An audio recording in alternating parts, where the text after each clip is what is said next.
आप सभी को राधे राधे। आप सभी का हमारी इस वीडियो में स्वागत है। आज हम आपको माघ मास महात्म्य के 12वां अध्याय की कथा सुनाएंगे। माघ माह को सनातन धर्म में अत्यंत पवित्र माना जाता है। इस विशेष महीने में स्नान, दान, व्रत और तप का आयोजन किया जाता है। धार्मिक परंपरा के अनुसार माघ माह में विधि पूर्वक श्री हरि और माँ लक्ष्मी और माँ तुलसी की पूजा करने से सुख समृद्धि में वृद्धि होती है। इसके साथ ही घर में माँ लक्ष्मी का आगमन भी होता है। सनातन धर्म में हर महीने का विशेष महत्व होता है, लेकिन माघ माह को विशेष रूप से पवित्र और भाग्यवर्धक माना जाता है। माघ माह में किए गए पूजा अर्चना और धार्मिक कार्यों से व्यक्ति की सारी इच्छाएं पूरी हो सकती है और साथ ही माघ मास महात्म्य सुनने से हर व्यक्ति को पुण्य की प्राप्ति होती है। तो अब मैं आपको 12वां अध्याय की कथा सुनाऊंगी, तो सुनिए। यमदूत बोला, जो प्राणी मोक्ष की कामना करते हैं उन्हें शालिग्राम का पूजन करना चाहिए। इस स्वरूप में विष्णु पूजन समस्त पापों को नष्ट करने वाला है। शालिग्राम पूजन करने से प्राणी को प्रतिदिन 10,000 राजसूय यज्ञों का फल प्राप्त होता है। शालिग्राम भगवान विष्णु का सुंदर स्वरूप है।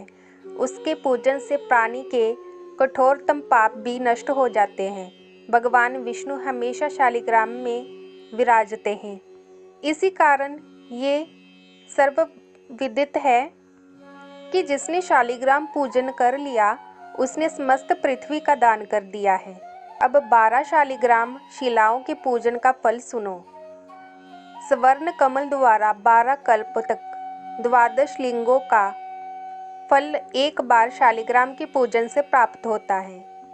जो 100 शालिग्राम शिलाओं का पूजन करता है वे वैकुंठ भोगने से उपरांत चक्रवर्ती राजा होकर पृथ्वी के सुखों का सेवन करता है।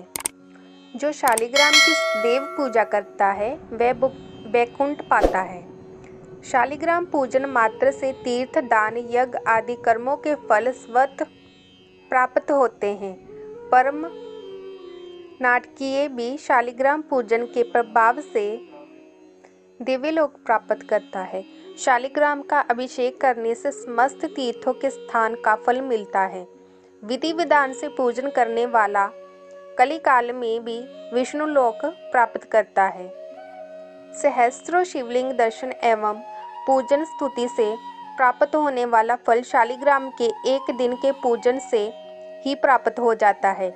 जहाँ शालिग्राम निवास करते हैं उसके पास समस्त देवता महात्मा रहते हैं। जो शालिग्राम के सम्मुख श्राद्ध करते हैं उनके पितृ 100 कल्प तक स्वर्ग में रहते हैं।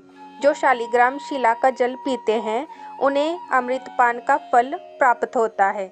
जहाँ शालिग्राम शिला विराजती है वहाँ से 3 योजन तक की परिधि में किया गया धर्म कार्य 100 गुना फल देता है।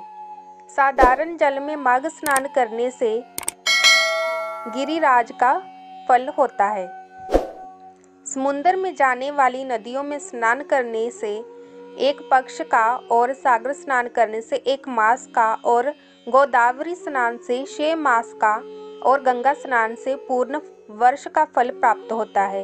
परंतु शालिग्राम के जल से स्नान करने पर 12 माघ स्नान का फल प्राप्त होता है। इस जल में सहस्त्रों तीर्थों के स्नान से भी अधिक फल प्रदायिनी शक्ति होती है। इस जल को पीने वाला मोक्ष पाता है। यदि इसके समीप कोई कीड़ा तक मर जाए तो वह भी वैकुंठ जाता है। शालिग्राम शिला का दान करने वाला समस्त पृथ्वी दान का फल पाता है। जो शालिग्राम का क्रय विक्रय करता है और सहयोग करता है वह सब महानरक पाते हैं। इसका क्रय और विक्रय निषेध है। हे साधो, प्राणी को भगवान विष्णु की आराधना करनी चाहिए। उसके द्वारा समस्त पाप नष्ट हो जाते हैं।